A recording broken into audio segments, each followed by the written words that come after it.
Hello and welcome. My name is Chris from ChristopherHole.com and welcome to this video where we're now talking about mental stress and how that impacts on our health.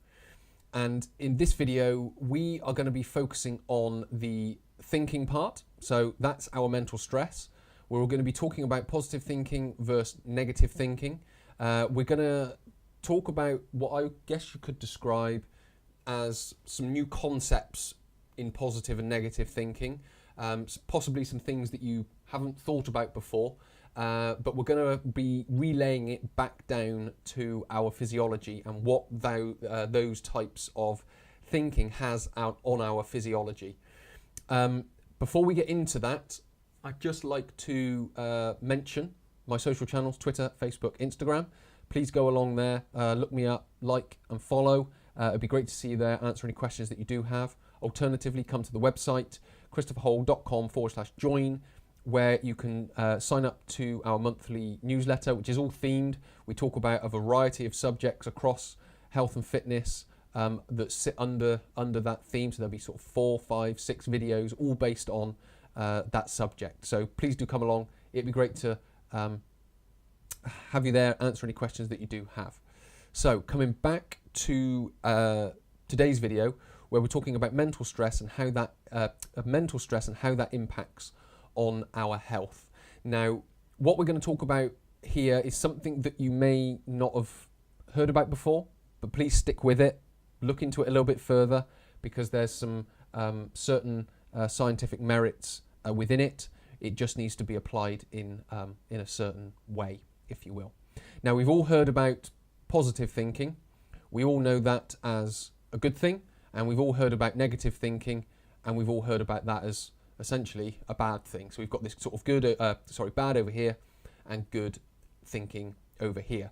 Now, what I'm saying, so if I stick with the seesaw effect and the principles that I've talked about through physical stress with exercise and recovery, and dietary stress with whole foods versus processed foods, I'm going to be talking about positive thinking and negative thinking in that way, in that they need to be in balance.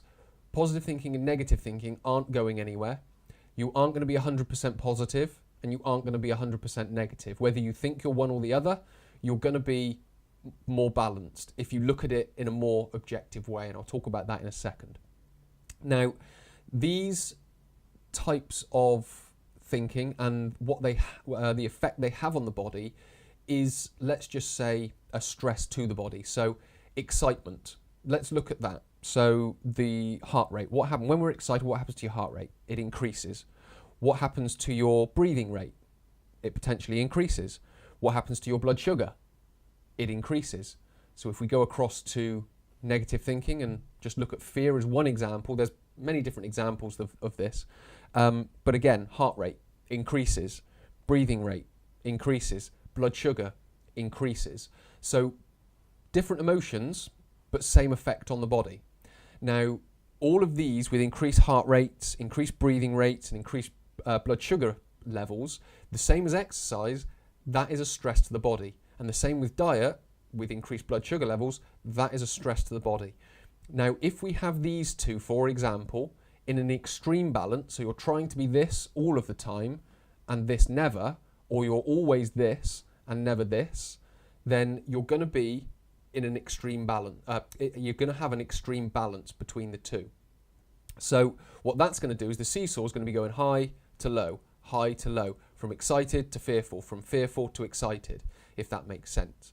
So that's sort of the first part of what we're going to talk about, is the fact that positive and negative thinking, they are a stress to the body because they have the same physiological effect. Now, what we want to do with these two is we want to bring them into a more moderate balance. Now, a balance of positive and negative thinking reduces risk of illness because it develops objectivity and calms subjective emotions.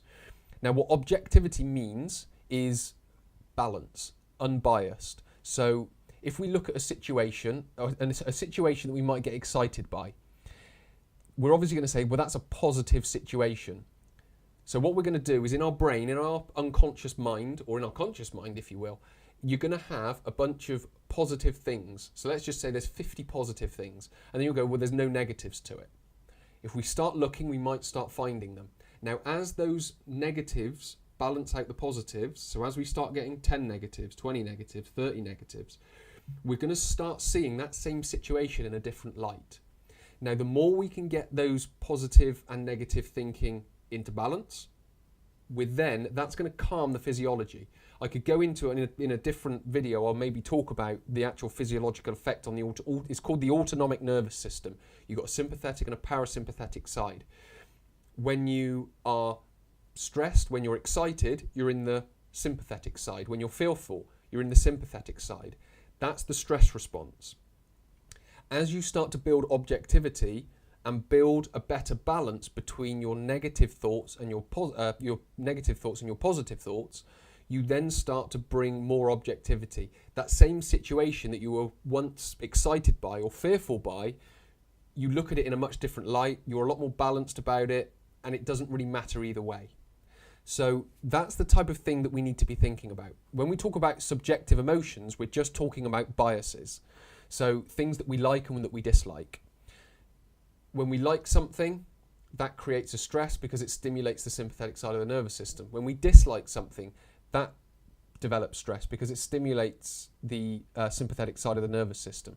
As we bring them into more objective balance, this balances out the sympathetic and the parasympathetic side. It calms them down and they become a lot more moderate. So this seesaw just rocks up and down. It doesn't go from an extreme high to an extreme low. It just rocks up and down. And that's what I'm talking about, because all through these videos, I've never said that the seesaw will be completely still 100% of the time, which is always in complete balance. It's always going to be rocking up and down, from positive to negative, from negative to positive.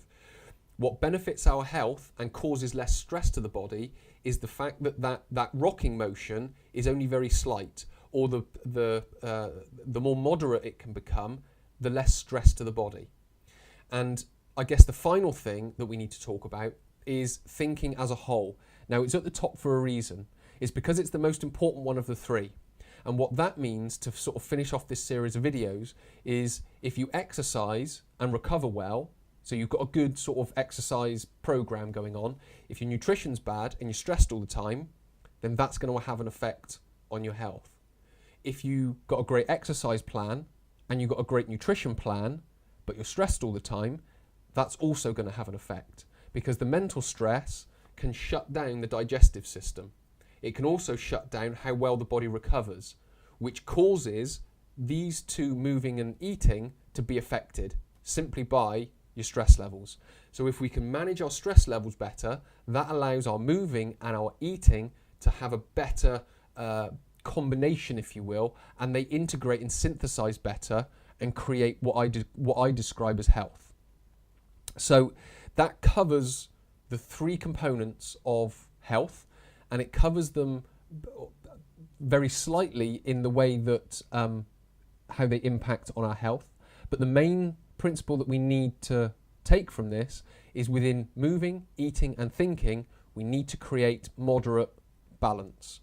There are ways to do that, but then we start getting into a bit too much detail for these types of videos. So many thanks for watching. My name is Chris from Christopher Holt Training. I will speak to you in some future videos.